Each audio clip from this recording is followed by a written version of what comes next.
200 taon bago na-discover ang Pilipinas, more or less, na i-translate ang Biblia sa English from Latin.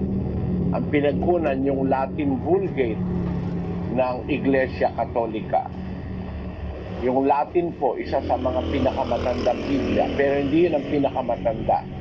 Ang pinakamatandang Biblia, yung mga Biblia pong nasulat sa Hebreo at saka sa Grego. Ngayon, nag-i-exist noon ang Latin Vulgate. Como si Wycliffe ay isang paring Katoliko, nag-translate siya ng Biblia sa Ingles. Ayaw ng Papa sa Roma na ang Biblia ma-translate sa English. Gusto nila Latin lang ang Biblia. At kaya, nung i-translate ni Wycliffe sa English ang Biblia, ay itiniwalag siya ng Papa. Ipinasunog ang kanyang mga tin-translate na Biblia. Nung araw po, ang Biblia ay sulat kamay lang. Ang tawag ay manuscript. Kasi wala pa pong noon ang printing press, na 70 taon pa bago na-imbento ang printing press ni John Gutenberg. Ayan.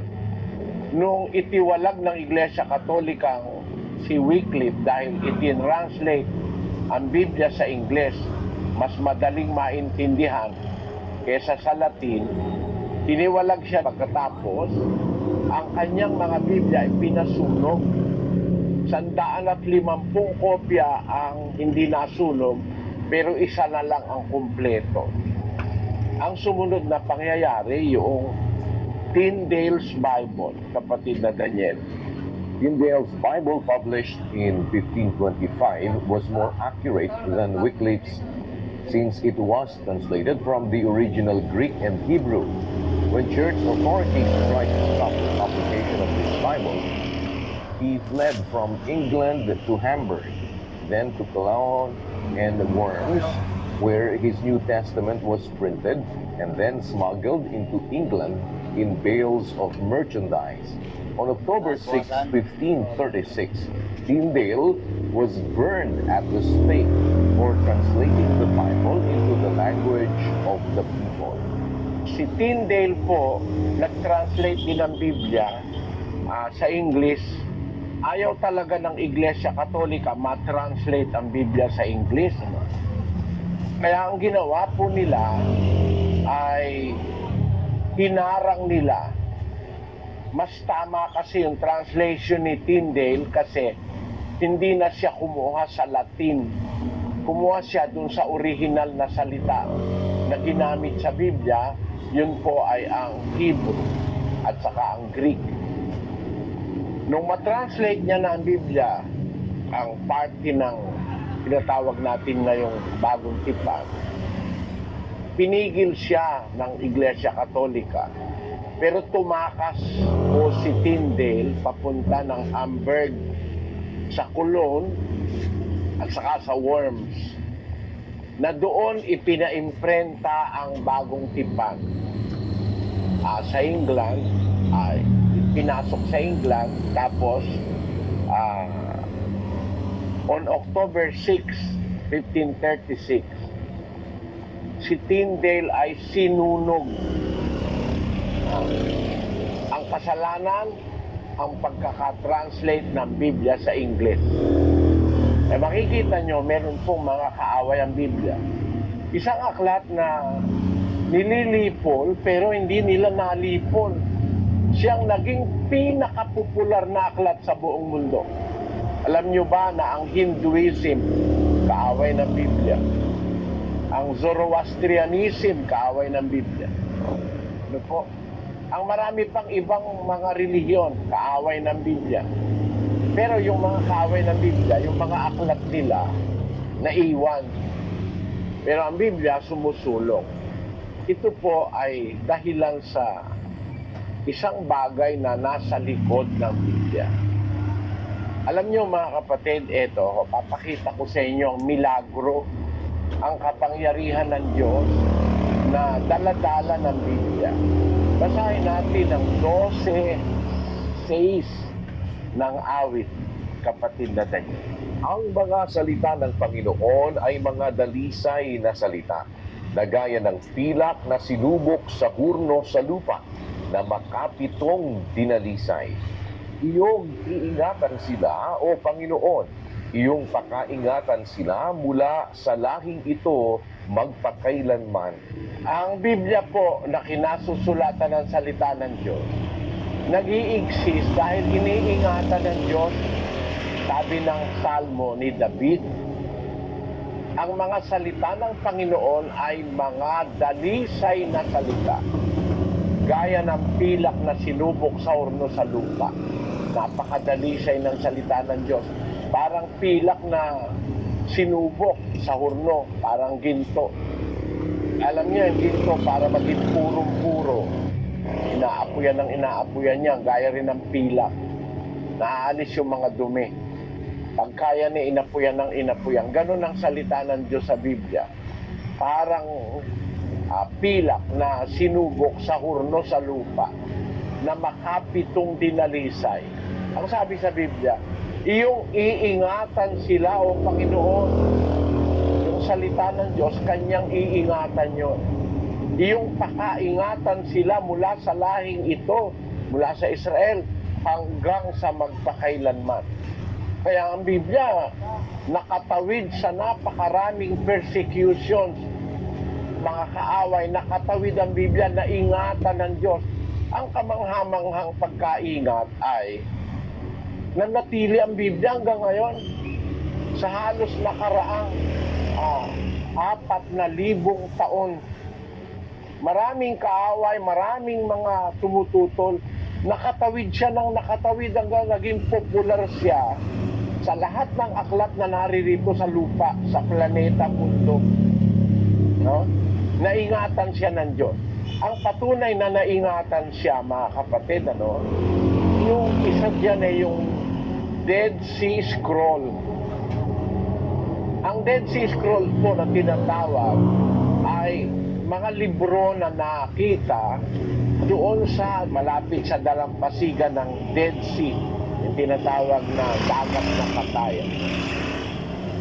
Meron purong 40 mga palayok at saka mga tapayan. Ang tapayan yung earthen jars, mga parang palayok na gawa sa putik, Nakalagay po doon ang mga ibang libro ng Biblia, gaya ng libro ni Propeta Isaias, no?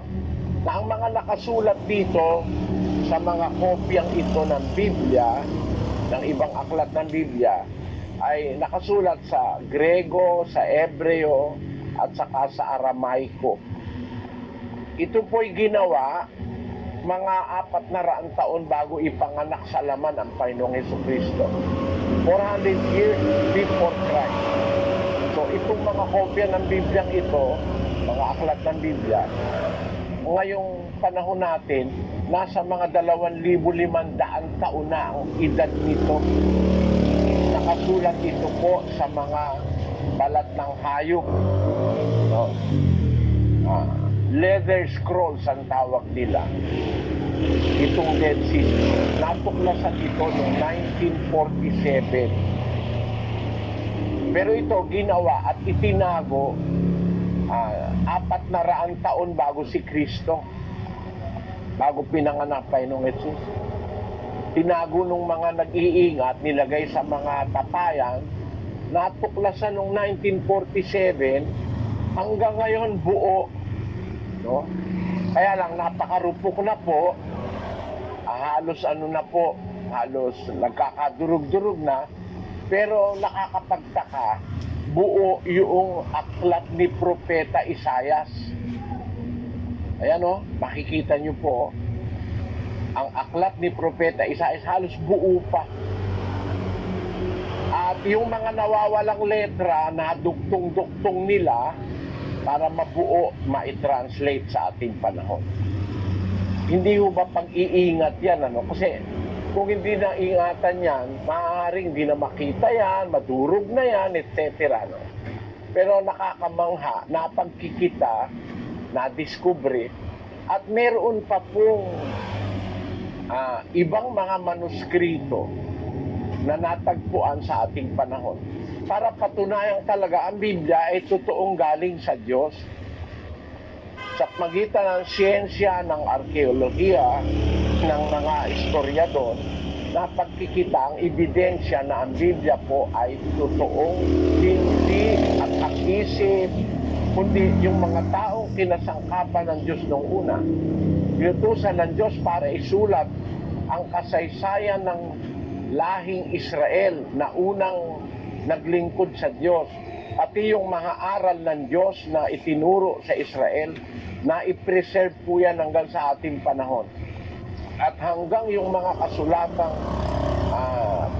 isinulat nung maipanganak na sa lupa ang Panginoong Hesus, meron ding mga nakitang mga manuskrito na nagpapatunay talaga at nagbibigay sa atin ng informasyon na ang sinasabi sa Biblia ay totoo. Halimbawa, gagamit po ako ng halimbawa sa inyo. Sa Biblia, mayroong sinasabi na si Haring Ezekias, hari po ito sa Israel, para ang Jerusalem magkaroon ng patubig. Nagpagawa po siya ng isang kuweba na dadaan dun yung patubig kasi maraming kaaway ang mga Israelita nung araw. Ang tawag dito ay yung Hezekiah Tunnel. Isang tunnel po ito na ang haba ay 1,740 feet long. Sinasabi po ito sa Biblia sa Aklat ng Hari sa panahon ni Haring Ezekias, ikalawang hari, 20:20. Mga kapatid, basahin natin, kapatid na tayo. Ang iba nga sa mga gawa ni Ezekias at ang buo niyang kapangyarihan at kung paano niyang ginawa ang tipunan ng tubig at ang padaluyan at nagdala ng tubig sa bayan, hindi ba nangasusulat sa aklat ng mga alaala sa mga hari sa Huda?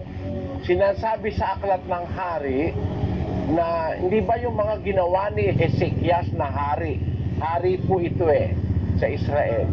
Kung paano gumawa siya ng tipunan ng tubig at yung padaluyan, kumbaga yung conduit para makaipon ng tubig sa bayan, sa Jerusalem.